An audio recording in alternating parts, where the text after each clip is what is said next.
You're listening to Remotely We Are One, a podcast to help inspire others to take their lives back from the office commute.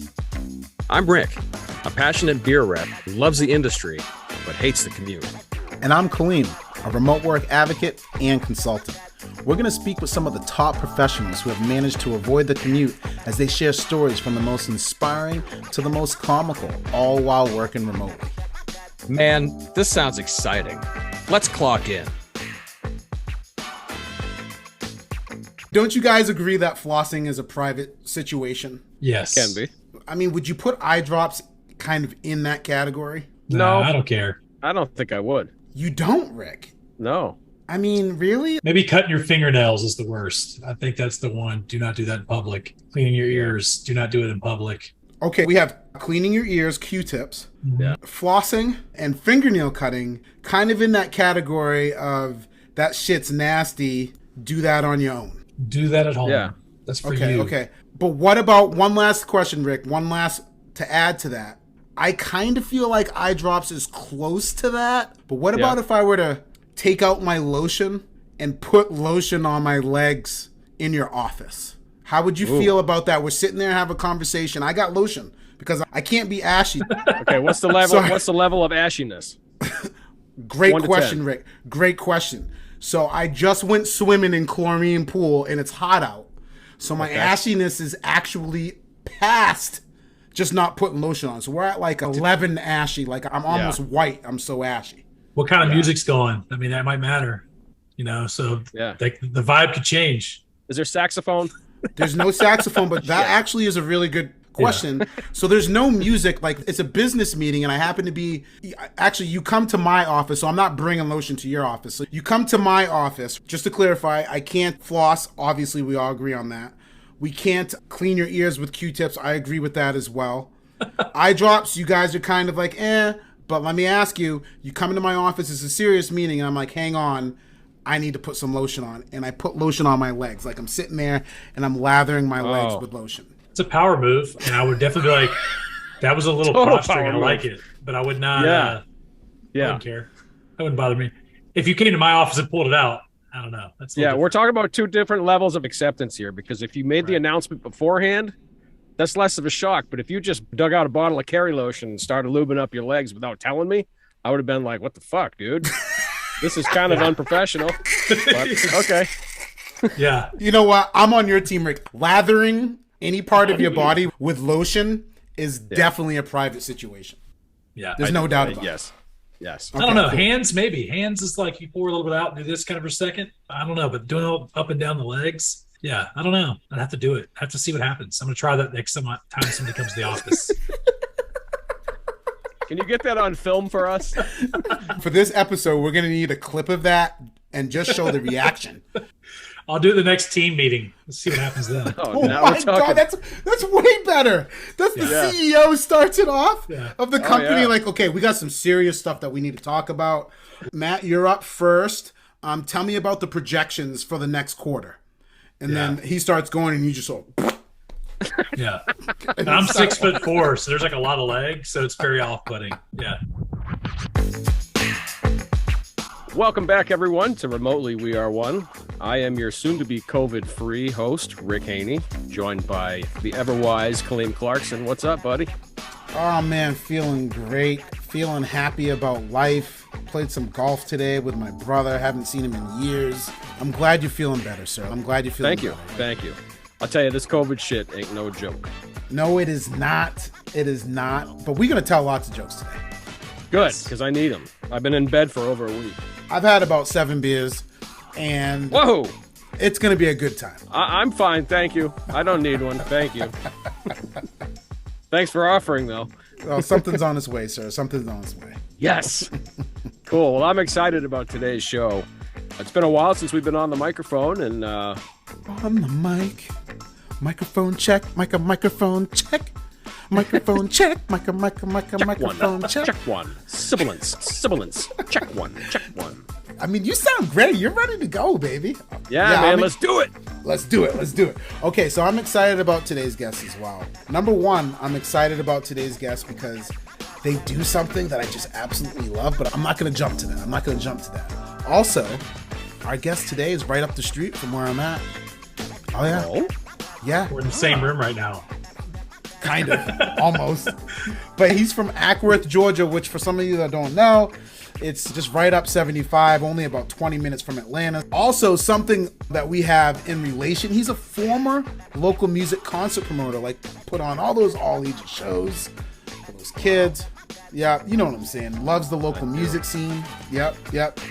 He's also a former founder and sold digital agency called Black Airplane. What were some of the clients you had at Black Airplane? Yeah, Home Depot, Chick-fil-A, Coca-Cola. No big deal. No big deal. Yeah, Hey, whatever. No big deal. Whatever. Orange. You win some, Yeah. you lose some. You win some, you lose some. You know, Home Depot, Chick-fil-A, no big deal. No big deal. And you know what? He was like, you know what? I'm done with this shit. I'm going to sell it. This is an interesting fact. In high school, he tore his ACL playing football. And then he was like, you know what I'm going to do? I'm going to become a drummer, Rick. What you know about drumming, Rick? I know a little bit. Yeah. And that's an inspiring story. I know a little bit more than that. Have you ever played a drum now? I've played many drums. You've played many Loudly. drums. Loudly. He's been playing for 21 years. How many years have you been playing drums for, Rick? It'll be 32 years this year. Oh, show your age, son. Show your age. What? Oh, No. my God. Oh, that's great. Yeah, we're all former musicians. All right, now we're getting to the real deal. Last but not least, our guest today, he is the CEO and founder of a company called Slingshot. And you know what they do, Ray? You know what they do? What do they do? They produce all that awesome swag. You know, the swag that comes in, they ship it to you, they prepare it for you, they design it because he's a former dope-ass designer. Oh, wow. Some of their freaking clients are, I don't know, Charity Water, Yak. You know Yak. We had our homeboy Justin on. Oh, We my had our homeboy gosh. Justin on. And last but not least, there's a little company that they do, you know, merchandise for. They're not very big. They're just a small, tiny Tiny. little outfit. A company called Adobe. Whoa. Like Yeah. Creative Suite? Adobe? Yeah. Yes. Yeah. Holy cow. Again, he's the CEO and founder of Slingshot. Listeners, viewers, please give a warm welcome to John Howard. Yeah. How's it going? Welcome Let's aboard, go, John. Johnny! Yeah, Thanks for Johnny! joining. Put him in a body What a bag! hype! Yeah, Johnny! Yeah! What a hype machine! Love it. Wow. You didn't expect this kind of energy, did you? I did not. It's kind of matching my own energy, but you know, I don't know what to do. It's too good. Yeah. No, this is fun. This is Yeah, great. Johnny! Yeah! So we're keeping things very professional here today on this Love it. episode. John, thanks for joining us. It's a pleasure to have you here. Kicking things off, you've done a lot of things in your life. Yes. What was the spark that ignited you, that led the way toward Slingshot? Walk us through that process. Yeah, I previously worked at an agency called I Speak. They're called Cert Marketing here in Atlanta now. And I got let go. They had to let go of quite a few people and they were changing, kind of pivoting their business. And so when I did, before I left there, they had this one person that would put together these welcoming kits and onboarding boxes. So I knew about company swag, but I didn't know like what these boxes, like, man, that's magical. Like they're giving out a box when someone joins the company. That's wild. Obviously now it's like super, super common. And so when I left, I'm crazy about design. Came from the band space, all that back then, promoting all that. So I really like the idea of welcoming someone into like your fold. And what does that look like? And what does that first like experience feel like? So when I started Black Airplane, after I left I Speak, not voluntarily, but it was a good transition. I started Black Airplane and started realizing I want to start doing these for our customers and be really intentional. We print out letters, do handwritten stuff, make it feel like a process and experience.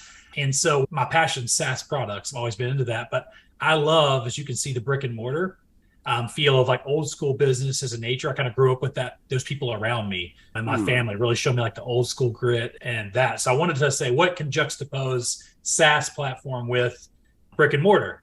And I was like, everybody needs these SaaS, these like swag boxes. People need this delivered. We're in a COVID world. So in 2020, we kind of launched, in May 2020, we launched this new project and landed Adobe that same month doing that. So we're one of their little teams. We spread since then. So it was really just that inspiring, like what's something that kind of shows what the company's about and can get delivered and feel like this magical experience. And really swag seems to encapsulate that. I mean, from the top, the box down to the things inside.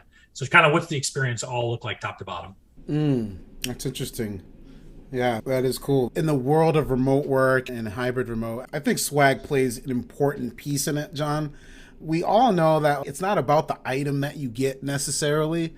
It just feels special, you know. I'm sitting right here, shout out to my former company, and look, I still got my little Lego person that they made for me. You know, I got the coffee mug as well. It's not about the items, but it is a great piece. So kudos to you for going in that route. I do have a question. So most of our guests, John, have been either a remote leader, a remote advocate, or a remote employee at a larger company. I think we've had one other guest that's been hybrid, but can you tell us a little bit about how your company is organized and structured and how you decided to transition to a hybrid remote work company? Yeah, so no shade at my last company. They're great. They're doing a whole different thing. But when I started there, I had been working remote back and forth at different companies for years. And because I was a senior level person, meaning not just my aptitude, but my ability to be autonomous and work, I was trusted for that. Yeah, I was trusted to do that. So they were like, yeah, you could do this. You could work. You're producing great results. And I always got like really excited, like, hey, if I produce great results, it doesn't matter where I'm at. If I'm communicating good, it does not matter where I'm at. So I was in the mindset that you could work remotely and still be just as effective at that. As a founder on the opposite side, I really enjoy being with people. Like I get energy from other people, even like y'all on the podcast today. I feed off that. I don't get worn out by that. I feed off of it. So I found out like that's what an extrovert is. It's not that they're always trying to be the center of attention, but they enjoy the high level energy and that. Yeah, and I feed off that a lot. So having my people here, I mean, I'll say when they choose to come in, because it's on their own choice, it's just a fun day. We have days like that. Like last Friday, we all went out together and it was super fun to be with the team. But I did not like when I sold my last company. So I stayed there for 2 years afterwards. They were great to me. I did not like that immediately. We're like, everybody's got to be inside because we have this nice office. It was that the office dictated the responsibility of the where you work. I didn't love that. So it wasn't that they've done anything wrong, but I was not a fan because, you know, I came from a different result. And before I sold, we didn't do that. You worked wherever you were, which we were much smaller. We had contractors. They've grown to like 30 something people. So it's hats off to that. But so when I started Slingshot, it was like, even if we get a nice space, because we are like I said, we send out real products. We have real warehouse teams. We have really things going on. We can't be remote in all parts of our job. The warehouse team's critical. It's critical for your business. Yeah. So when they came on, like you and I talked, you know, a couple of weeks ago, when they came on, it was like, when you work with us, this is going to be your role. Some people will have jobs where they work remote, and part of your job might lend itself to that. And if I could find a way for you to be able to do that and have some time back with the family, I'm going to fight for that. So we kind of try to build a little bit of that optionality into everybody's role, even the warehouse team. So it's just really that. I kind of came from a place, I loved it. I did that for years. I saw what I didn't love when I sold. It wasn't a knock, just not what I'm personally wanting to build. And then now that I've got an option again, let's make it where you can have an opportunity. Yeah, you touched on it a little bit, but I'm wondering if you could expand a little bit more on some of the biggest challenges that you've faced at being a remote hybrid kind of operation. Yeah. So number one for me, and this is any hire. So it sounds really kind of just, if you're having issues with remotes because you didn't hire well, I know it sounds like that, but I think you got to hire people that understand the value of clear communication, that are afforded these opportunities, that it's almost like, I'm going to let you do what you can do until you prove me wrong kind of mentality. Prove me wrong that you're not communicating well. Prove me wrong that the work's not getting done. Prove me wrong that somebody dropped the ball because we were not connected or face to face. I still heavily believe that. I hate meetings, by the way, but I do believe there's times for that, for us to get together and really hash it out. I personally love the getting together physically. Even if we go somewhere else, down where you're at, or I'll come meet you, whatever, to get together, have coffee, and talk about the heavy issues. It's really fun. It feels like you can kind of read each other better when you're in that room. And then when you're off to do the task, which is the 99% of the other time that you're doing what you're doing with me, work wherever you want. So that's really the choice that we did that. And the issues that lie therein is communication issues. Things are like not even timing, but basically somebody thought they were going to do something that we didn't talk about because maybe it was like a quick fly-by-night type thing, or we chatted it out. So if we have to meet, we'll at least do this. What you and I are doing now is get on the phone, see the face-to-face, talk it through versus just chatting something out. Okay. So kind of knowing when you got to switch communication modalities for the situation Right. is obviously That's all it is is. really critical. And having the right people. Yeah. Yeah. Everybody's going to have to learn how to work remotely for some pieces. You're going to have to, I feel like we're all heading to a point where we have to take more personal responsibility on the task. Nobody's going to care that you had all these things going on in the future because we now have this ability to go from work and to flex. People are just going to be like, just get it done. But right. I actually want to go back to something that you said. And again, the reason why I'm kind of bringing this up is, we're consulting with a large sock manufacturer that has a warehouse team. And I like this, the idea of fighting to be equal rights and equal pay in different situations. I love all of that. But the reality of the situation is all jobs are not equal. A doctor gets paid X amount of dollars because they have an X level expertise. They went to school for all of this, right? So when you have a warehouse team, and in this age of, oh, well, that person's doing that, how important is it to set those expectations ahead of time and explaining to the person, hey, you are a warehouse worker. You are a in-person worker. I am the CEO of the company, or that is a designer in the company, and they don't have to come into the office at all. Yeah. They don't. It's the function of their job. How do you handle that? Because I feel like in this age that we're in right now, those conversations can be difficult, but the reality of the situation is everybody is not equal. When I say equal, I'm talking about professionally equal. Let's rewind and say that. Everybody's roles and everybody's task do not have the same level of responsibility. They're just not the same. So could you comment on that part? Because I feel like a lot of people that are listening who are hybrid might have some of those feelings towards a colleague or feeling like I need to try to make these positions equal when maybe they don't have to. Yeah, I want to be careful not to say I'm a capitalist in that mindset. I don't pay myself a ton right now, so I can't say that's really what I'm going for right now. But in my heart, that's what I believe. You got to have sustainable business. The business has to work for anybody to work there. So first and foremost, before we get into even like the culture of the internal part of the company, setting expectations so that the customer, because that's who pays our bills, is ultimately satisfied, not at the deterrent of your team.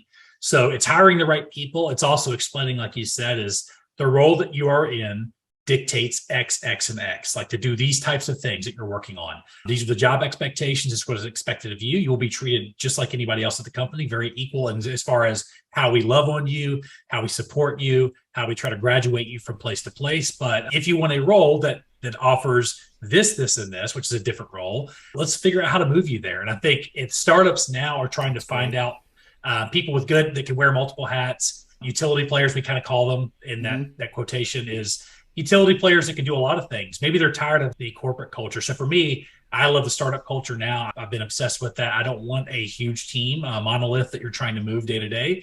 I love needle movers that can do something big and finding out talents that they have. One of the questions we started asking, I posted this on Twitter and did really well, was I started asking people, what do you hate about this job? Not what do you love? You can always tell me the 10 things you love. Right. And they try to be nice. No, tell me something that sucks, that you hate. Love exacerbate that problem. And then we try to take that away. Like, what's something we can remove from your job? Because, I hired you for something. And the idea is like, man, in 1 month, 30 days, I'm going to onboard them. They'll be up and running. They'll be autonomous. They can do this. Mm-hmm. That's not reality. It's usually 3 to 6 months it takes of like being with them, showing them how to do it, walking alongside them, and then kind of letting them do it on their own while you're watching, and eventually letting them graduate onto the full autonomy. So I think giving them that clear process once they're in, to saying, you just went through this gamut. I know you were hired to do this, but what do you hate about this job? And either trying to automate it or graduate them to somewhere else. And I think that's been, like I said, one of our guys in our warehouse, actually our warehouse lead, is the one that does all of our TikToks, because he really enjoys that stuff. I didn't know that when we started asking those questions. So on those days when he can get a little bit of time, he's got somebody assigned to the other work, he's able to go out and record our TikToks. So all the stuff you see on TikTok or our Instagram is him. That's great. Yeah. Oh, John, that is unbelievable. So all of you that are listening, hear what he's saying. What he's saying is that, like, look, if you're in a role that requires you to be in a warehouse and you want more flexibility and you have other skills, he's willing to listen. Yeah, let it be known. Let it be known. John, I just love that, because I feel like a lot of companies who are in your position are just like, nope, you're a warehouse worker. You got to be in the office. That is completely opposite of engaging an employee. What you're doing that I find fascinating is like, yeah, I mean, you have to come to the warehouse. You do have to do that.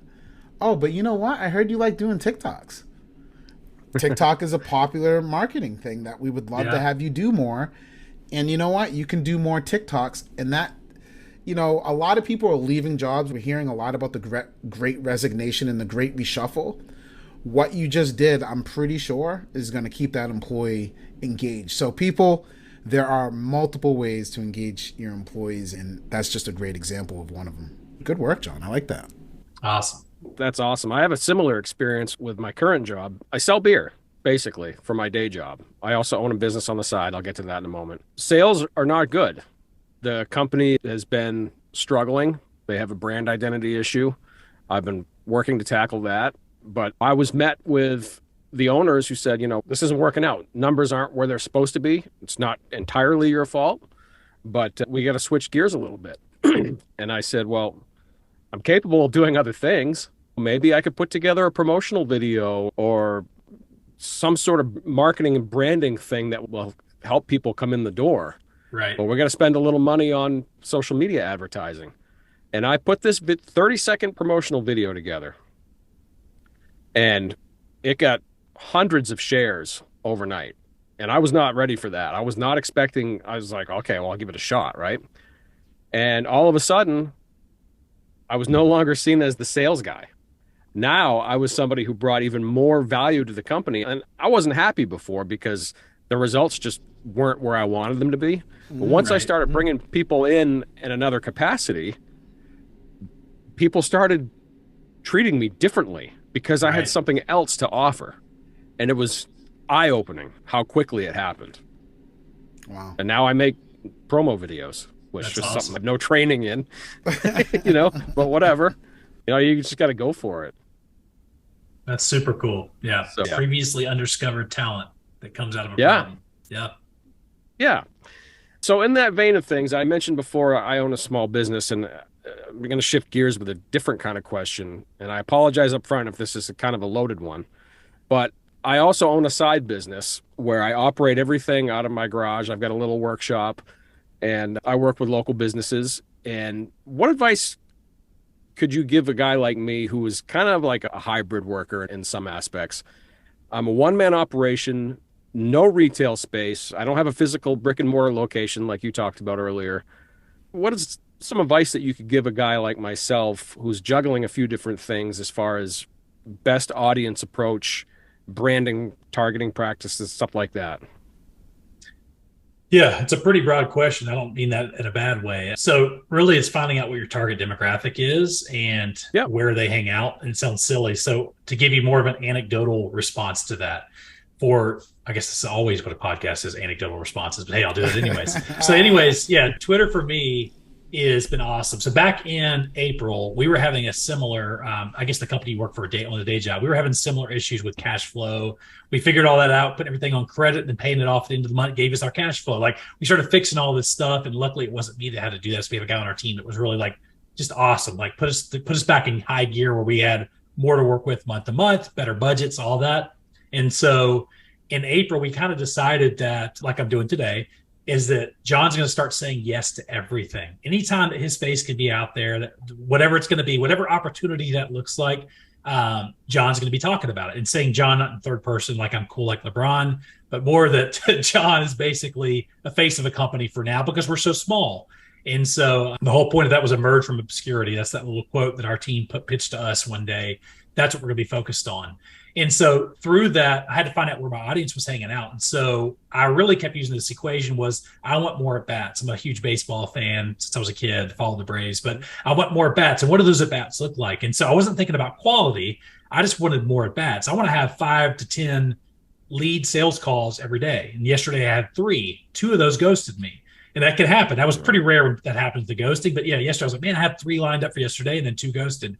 But a lot of those are not really pre-qualified in the same way. But what we ended up doing is finding out Twitter was a great platform for the John personality of Slingshot. Instead of Slingshot trying to be this monolith, which we're not, let's be real and be more like, hey, I'm this guy. We're starting a scrappy startup. We've had it going for 2 years. This are our customers. It seemed to resonate a lot more than Slingshot being a brand that did that. So it could be a division of your company versus your personality. And so since my personality took the lead in that, again, I was pushed out of the proverbial nest by my team. And I'm an extrovert, but I was still not used to all of this kind of stuff. I started getting on podcasts, people asking, putting myself out there for blog posts, getting approached by other people like even today, where things started to more fall in line. I gained a lot more followers on Twitter. I still only have like 1,600, but we've gotten over close to $1 million now just from Twitter leads. Now, those leads are not substantial leads. They're smaller companies usually that we're finding there. So my audience, again, is kind of finding out where your audience lives. My audience for the at-bats that I'm getting now live on Twitter. I got to keep hammering on that. They're not on Instagram. They're not on TikTok, though we're still doing content there for just more thought leadership, brand awareness. My big time audience that I need, which we have Adobe, Cart.com, Charity Water, some of these larger accounts, those are more living on LinkedIn and those kind of conversations. So I'm having to start shifting my mind to where does my audience live? How do they think? How do they lead? So it's not really even about the brand. It's about the brand voice. That's what I would target first. It's like, what is the brand voice? What are people attracted to? They kind of like the scrappy guy who will do anything for them and bend over backwards and do this crazy swag. Like we did a cereal box 2 weeks ago. We launched a cereal box for a company, had a 3D decoder ring in there, something that no other company's doing, not because that's the majority of what we do, but to show people we do wild stuff. We go the extra mile for you.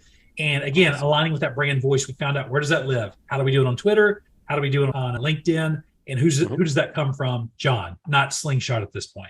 So we still have our account, but it really backs up me. It's like my own little, like you hyped me up at the beginning. It's that. Okay. Kaleem is like the personality of Slingshot for John when he says something on Twitter. I thought that was kind of cool how we did that. So it's really finding out your brand voice and then finding out where they live. That's great advice. Fantastic. Shout out to Retro Taps, by the way. If you need a custom tap made, this dude built a tap out of a freaking car, bro. Has a car thing, and you can have all these custom taps. They're crazy. That's awesome. Don't be so modest, Rick. Don't be so modest. So, well, I didn't want to make it about me. It's not about me. I know it's not about me, but shout out Retro Taps. Go check it out. Thanks. So anyway, John, I'm going to shift back to like this whole concept of work-life integration. Like you conceptualize this company during the pandemic. Mm-hmm. And I have a question for you from a context of you conceptualize this during the pandemic. Most companies were working remotely. Mm-hmm. Although your company is a hybrid remote company, you know, have warehouse workers and other people. Right. I'm assuming some of your success does attribute to a lot more people ordering merchandise during the pandemic because everybody was remote. Everybody wants to ensure that people were engaged in the beginning. Companies that were brick and mortar or co-located were like, okay, we're going remote. We got to send them some things. To you, what do you think the future holds? Do you feel like remote work, now that the genie's kind of out of the bottle, where do you see the future of remote work? And how do you see that relationship impacting Slingshot? It's a great question. All subjective, of course. So I personally I'm not bullish, I don't think, on remote work and the fact that everybody deserves that. It's the best for every company. I definitely come from the old school mindset, not of corporate. I hate the corporate mindset. You've heard my theories there, but no, I think there's something magical that can happen with in-person work. Of course. If it is not required. So there's something magical there. You're talking about choice here. You're talking about choice. So I think that's pretty magical when the people that you hire get excited by having an opportunity to step away from wherever remote lives and meeting with the team, hanging out, having some good time, and making that time together very impactful. So other than like things like that require like stand-ups, because we're still a small company, there's days we'll do them digitally. We'll write, like this morning, we all did them in Slack, just wrote it in. What are you stuck on? What are you working on? What'd you do yesterday? Just kind of gives everybody context of what maybe we can all jump in. There were a few things today like, oh, I could jump in there and help you with this. But there's something magical about getting in person. It's not that magical when you're forced to do it. But I am not anti the companies that are getting kind of bullish on getting everybody back in the office. I'm not really, I wouldn't go work there, but I get why they think they're doing it. Does that make sense? I'm not bullish. Listen, just take a stand, John. Take a stand, baby. My buddy calls me a politician. I'm not bullish, but I wouldn't work there. Yeah. Cool. Yeah, because I got the choice too, right? I've got the choice too. But when I see it work well, I'm like, it sounds funny. My old company, I go out with those guys at lunch. Still, I'm friends with a lot of them now. We have some lunch stuff. They're in a couple of groups. So those guys are starting companies on the side. So they're in groups like, John, let's meet up and talk. So I've been able to kind of, I wouldn't say mentor, that's the wrong way, but just really hash out what they're doing. They're at a much earlier stage of a company because they're working somewhere else full time. And so by having that kind of conversation, I'm able to go see them. They're happy, man. Like they're excited. They got to get, they're used to going to work, but they enjoy where they're at. So I think, if you give the choice to a company, like you said, if you set that precursor before you start here, this is how we work. I think what sucked about the pandemic is a lot of companies, and because they're so big, these are the monolith companies we're hearing about. We're not hearing about the mom and pop companies. Is they said everybody's going to work remote. Then all of a sudden, now y'all got to come back because the CEO said it. We've heard of a few of these now. The expectations probably weren't propagated out to everybody in a way that like you knew this was coming. But people got used to like living at home and like living life at home and having the kids walk in behind them when they're giving like talking on the phone and doing podcasts and like trying to get work done. Like it became a norm. I love that, but I can see why that's probably hard. So not companies that are starting and setting good expectations for new hires, but existing hires that had to transition back from something that was wildly different than they'd ever experienced before. Those companies are in trouble right now. Those are the ones I see is the great resignation. It's not happening at companies who set good expectations.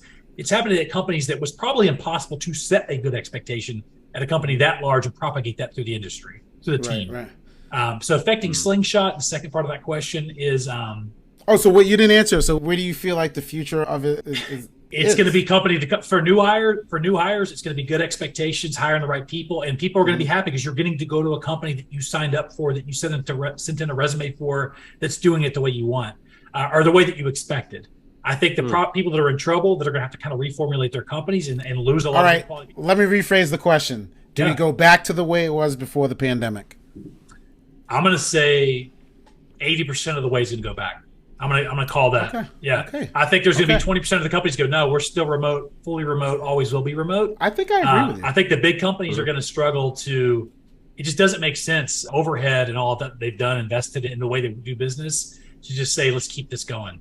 Because a lot of them did see declines in lots of things, metrics. So it's not like there are a lot of people ruined it for the other people. Is my point. Like there wasn't just if you go look at statistics, not everybody's a good remote worker. They might enjoy it, but doesn't mean you're good at it. It doesn't mean you're autonomous. You can work in that thing. So I think that's where I say 80% shifts back. That's just my opinion. And then the second part, how do you feel like that will impact Slingshot? Yeah, so Slingshot used to be really heavily into people ops. So we focused on HR, people ops, loving on your team, et cetera. We still do that. That's not something we shy away from. But what we found is our platform, without getting too detailed into it, really shows you ROI. If you know what that means, it's nerdy. Return on investment for giving away swag.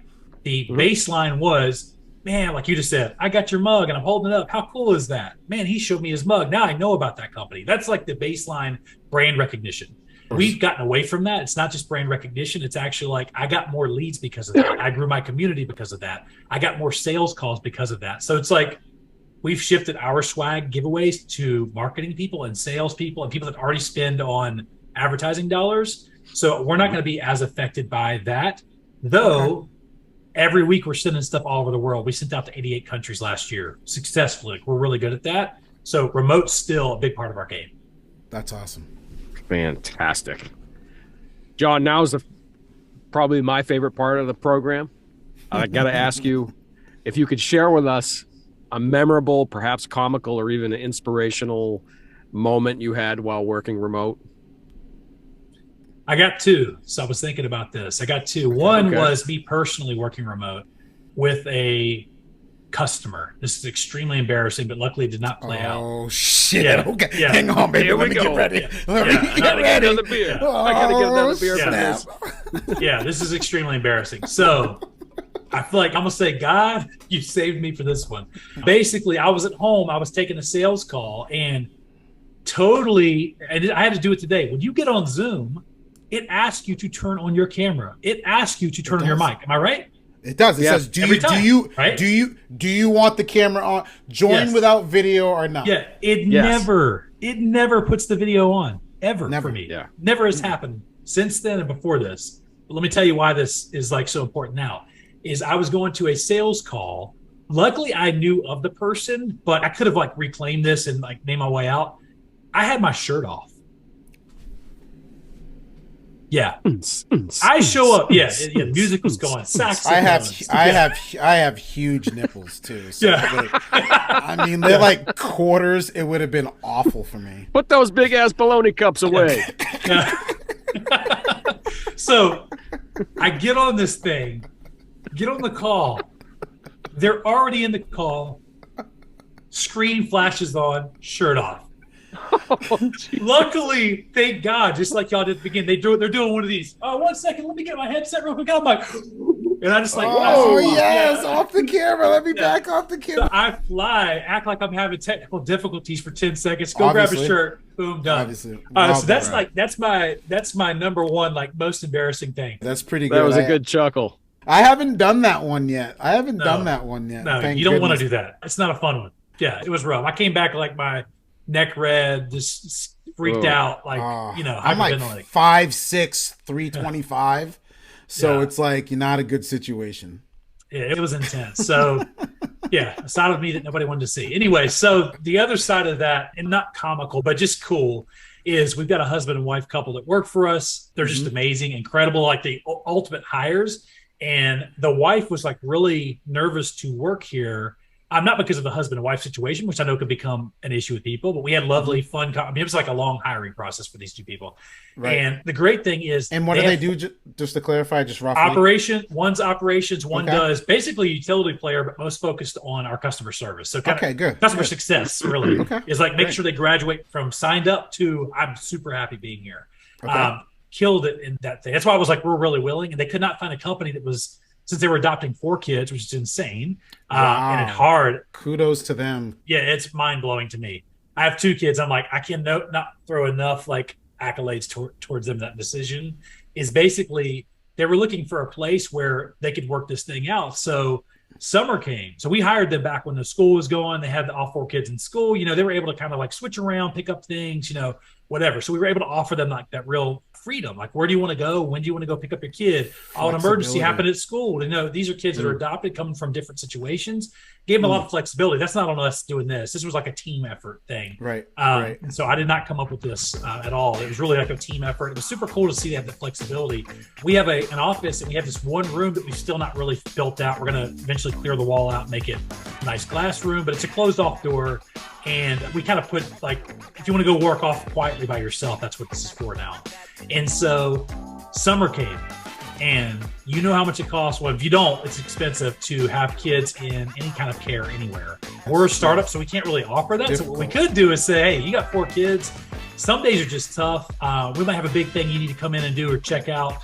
And they already wanted to be in the office that day. So like, hey, can I bring the kids in? Like, yeah, totally. So the kids were in there with iPads and learning and switching, coming out, talking to them. They were sitting in the back. We're having meetings. Super fun. Changes the energy, of course, of the office, but in a good way. Like brought a lot of new, like just fun energy. And it's not something that's probably always sustainable, but man, it got them through the summer, and it gave them some opportunities to work. And then one would be home one day working with the kids in the background. One would be here. They'd switch out the next day, or they'd switch out half days whenever they wanted to be in the office. So it's by choice always, but it gave them that flexibility. And I think that was just a really cool opportunity.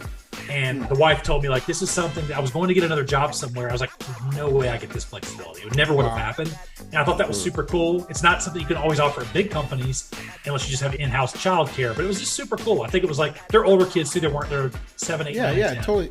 So it was super neat. Wow, John. Wow. What a great story, man. Like, workplace flexibility, whether it's remote, whatever you want to call this, I do believe that people are going to want to work at organizations where you can be flexible. And, you're a prime example of what a good leader looks like, man. I'm not trying to hype you up too much. Spot on. It's great leadership. great. I man. wrote today that my team shows me how I'm wrong in the best ways. I wrote that today as a little quote because I was like, that's how they do it. They show me like ways to adjust. And the main thing about leadership is not that I've come up with any good ideas. I'm not trying to be like self-deprecating, but not that I'm coming up with ideas. They come up with good ways for me to jump in and say, yeah, let's do this. So it's really just saying yes to really cool things that your team comes up with without being so rigid that you can't see the other side of what everybody else is dealing with. I think that's the fun part. So it's a learning thing every day. Absolutely. John Howard, thank you so much for joining us today. It's been fun. Hey, before we go, where can our listeners and viewers find you? Weirdly, my name backwards, but it's at Twitter at Howard C. John. Howard CJOHN. Cool. And then uslingshot.com. So USCslingshot.com. Awesome. Great. And obviously you're on LinkedIn as well, of course. Yes, my big face on LinkedIn. There you go. All right, cool. Well, we appreciate you hanging with us. For sure. This was fun. Appreciate you, man. Come back anytime, sir. Awesome. Thank you. All right, man. Later. You've been listening to the Remotely We Are One podcast. Visit us at remotely1.com/podcast for upcoming episodes. Subscribe to our YouTube channel and download our episodes on your favorite podcast app. Hey, don't forget to clock out.